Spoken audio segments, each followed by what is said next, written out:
Hello, Internet. Hi. So, this is Alex. Hello. And today we're going to talk about City of Bones by Cassandra Clare. We've been reading this the last semester, reading a chapter and then FaceTiming about it or talking about it if we were actually together. And so we just finished it earlier today. So we're going to talk about it now. First thing is the characters. First, the main character, Clary. So I liked Clary. I thought she was a good character. She definitely was a vessel for the reader to understand the world, but she was a good vessel, and she did have her own personality, so it made it work out pretty well. Yeah, I mean, I don't know, when you say vessel in a way, it kind of feels like she's not really meant to be, like, part of the plot. She's just eyes for us. But I feel like she's still a character of her own. Sure, we still see through her eyes, but she still has personality. She's a character that influences the things around her. Exactly. It's like, unlike Lyra from the Golden Compass, where I felt like she didn't really have much of a personality of her own. I couldn't name like 5 personality traits off of her. I can do that with Clary, and so it's the best of both, having someone there to kind of guide us through the world and having a good, strong protagonist. And you do feel for her. When she's sad, you feel sad. When she's happy, you feel happy. So that's... Yeah, that's a plus. Yeah, what do you think of her as a character, though? Like, she's her good. personality. Yeah, and she does have, you know, a good personality. She has enough strong traits to make her a good, strong character. And she does have character growth, for sure. Yeah, she kind of starts out as just like an angsty, kind of moody teenage girl who just doesn't want to listen to her mom and just wants to go hang out with her friends. But as things go on, I mean, she loses her mom and then she becomes more involved in the shadow world, and it matures her in a way, I think, because for sure. she definitely has responsibility. Because she has to grow up quickly, because she has to suddenly deal with all of these things, and she's on her own because she doesn't have her mom there to help guide her. And a lot of times in young adult fiction, what the point is for the main character is to, who am I outside? I mean, middle grade is a little bit more who am I outside of my family, and then young adult is who am I, just who am I? And so I think that kind of takes a little bit of both of those, which is good, because Clary is young. She's at an age where she could be either a really old middle grade or a really young adult. So you could kind of start reading this anywhere from around 5th grade. So she has good growth for both of those genres that she can fit into. Okay, so then Jace. So Jace is like the epitome of a tragic hero, because he has the saddest backstory of almost any character ever. I mean, he watched his dad die right in front of his face, but then turns out his dad's... Oh, spoilers alert, by the way. Then turns out his dad isn't dead, and he'll just let him think he was dead for like 10 years. That's awful. Yeah. I mean, even when he was growing up, though, I mean, his dad was kind of a thug to him. I mean, awful person. Like the falcon thing. Yeah, he snapped his pet bird right in front of him. That was horrible. It would be so, like, traumatic. But Jace thinks he was a good dad, and that just shows how screwed up Jace's head is. Yeah. And so it's kind of sad, and you just feel really bad for him, and no matter how much Jace tries to make you not like him, you do anyway. Yeah. You can't help it. Yeah. And, yeah, I don't know. I can also see it from Jace's point of view. I mean, the whole little falcon bit, I mean, that, in a way, had a messed up lesson to it, so I guess he's looking at that more. Yeah, the way that he says, no, my dad was trying to teach me that love is weakness or whatever, and it's like, well, first off, that's an awful lesson. Yeah. Second off, it's just like, you can see, he was almost brainwashed by his dad. Yeah. In a way, where he would think something that awful is something good. Yeah, his father clearly projecting himself onto his son, or like his problems onto his son. And his values. Yeah, I mean, he definitely did not care very much for his son at all, in a way, because like he had his own motives, and eventually he just left his son. I mean, he faked his death. So, and the short time they had with him, I mean, it was just, instead of teaching him lessons or teaching him like being a father to him, he would just kind of just... It was more like a teacher-student relationship than a father-son relationship. Well, not even that. I mean, like, the stuff he would teach him were just... I think he, like, Valentine just kind of expressed his issues and his personal problems onto his son and taught those as lessons, even though they really weren't. It was just him trying to find a way to express himself. So then Simon, who is my favorite character, the good thing about Simon is that he's like somebody normal for Clary to hold on to. He's there for her to go back to. She needs a second to breathe from all this new stuff she's learning, and another way that we can see the world from a normal person's view, because Clary really isn't normal. She is a shadow hunter, and she picks it up pretty quickly. I mean, she's like, okay, I gotta think, okay, I'm ready. But Simon actually has to take a step back a lot more often and be like, this is weird, I don't know what to think about this. And Clary gets through it a lot faster. Simon's more like how I would react in that situation. Well, yeah, I mean, both Clary and Simon they grew up in a normal world, so I mean, they kind of are used to that. But I feel like Clary was more open to the idea of all this other stuff because it's kind of still in her blood, and I mean, she has lost memories of those sort of instances. So for her, it was easier for her to kind of adapt to it. Whereas Simon, he's just a regular guy, so this stuff is completely otherworldly to him. So we could see a real normal person's viewpoint through him.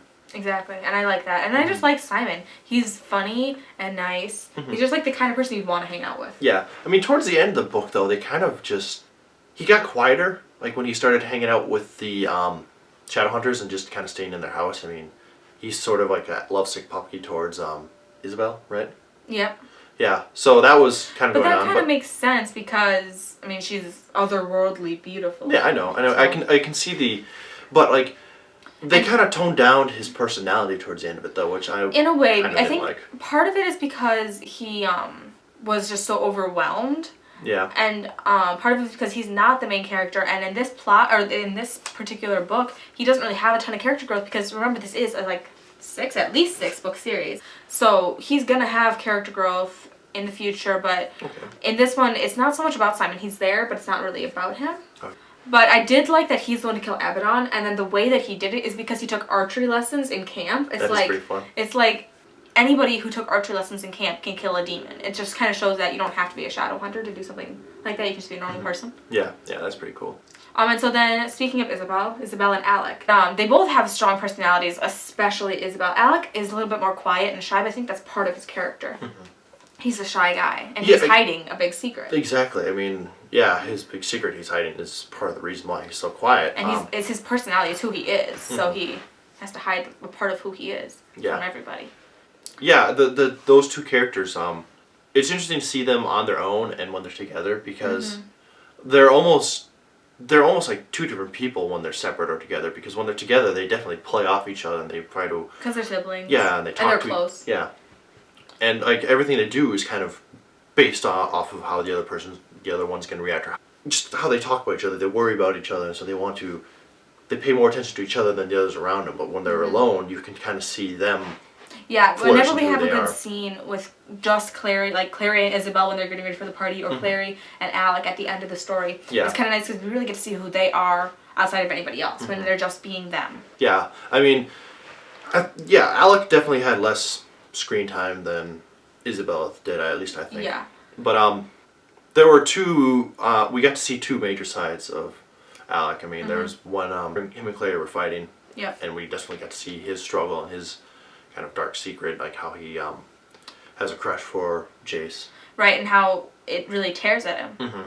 Yeah, and then we got to see how he deals with that, and then how he kind of comes to terms with that stuff towards the end of the chapter, and how he just learns to accept Clary into the group and doesn't feel threatened by her anymore. And you can kind of see his real personality, kind of jokey and fun, just like a normal person. Yeah. When he's not trying so hard to hide from people. Well, especially since Clary's a new person, he's almost very territorial. So like most of the book, he's especially over Jace. Yes, he's very defensive, and he doesn't know what to think, and he feels threatened by her. So it's not until he realizes that Jace and Clary can't possibly be together that he's comfortable. And I think that's because he has a crush on Jace, and he's in love with Jace, and he can't be friends with someone who is threatening that, even though he can't ever be with Jace. Yeah.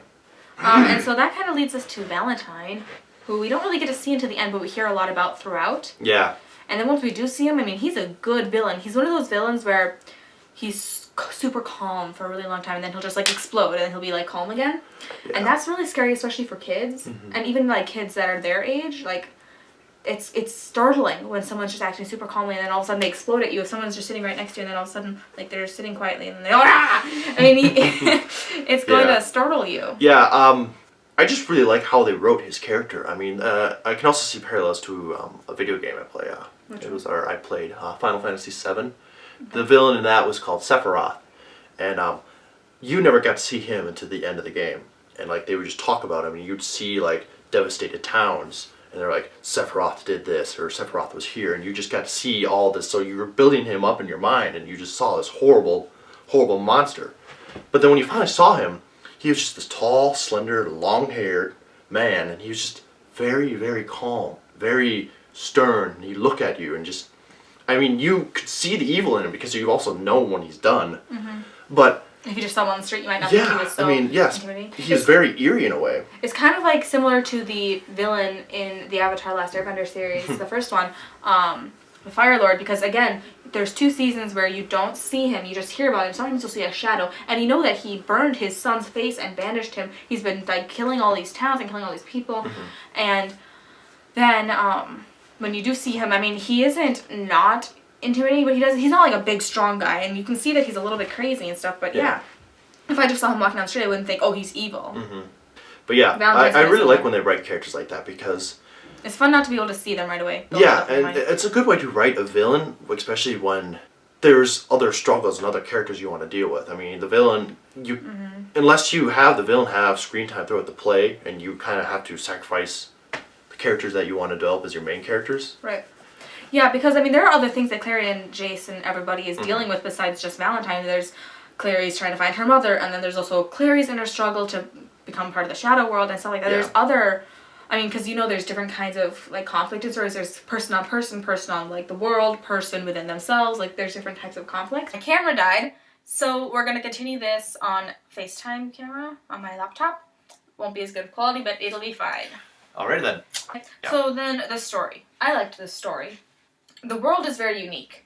Yeah. She takes a lot of like, you know, vampires, werewolves, you know, warlocks, things that we've heard about before, takes what she likes, throws away the rest, and adds in new stuff that's her own, making it a really unique universe and a unique world that's different from anything else that you've read or I've read. So it was a good, like, it's really main genre is like an adventure story, and it does a good job at that. It's not too predictable, so like you don't necessarily know what's going to happen. This is the second time I've read it, and the first time I read it was a while ago, but you don't see the surprises that come. You don't see those ahead of time, do you? Not really, no. Like, did you expect that Jace and Clary were going to be siblings? That's no. like the really big reveal. Not really, no. No, I didn't really see that coming. Because, I mean, it was kind of a romantic plot at first. Yeah, and that's kind of like Star Wars sort of thing there, where, Luke, Leia, and Valentine would be Vader. Yeah. So that's kind of funny how that all works out. But I like how they do it here, because in Star Wars, none of them knew really anything, because, like, everyone was taken away from each other by third parties, so they didn't really know what's going on. Where Valentine, he had influence on all of it, so he was able to use his manipulative prowess to kind of create a situation that sucked for everyone involved. And it creates a good plot twist, which is also... And it doesn't seem shoehorned in. Exactly. Yeah. Because you see some of that stuff early on when, like, Luke is telling his backstory. You see how those are the foundations, and now that you remember, you're like, oh, that's how that fits. It doesn't feel like it's just, and we're siblings. Wait, where's that coming from? You see where it's coming from. Yeah, exactly. And yeah, like I said, I'm rereading this right now. I'm rereading the series, and I enjoy it because I notice things that I didn't notice the first time, because I know, what happens at the very end, the last book. I know what's going to happen. And so I kind of like, oh, here's where she dropped a hint there, that kind of stuff. It's like, it's fun to reread. It's definitely worth buying the book, in my opinion, because you're going to want to reread it. Yeah.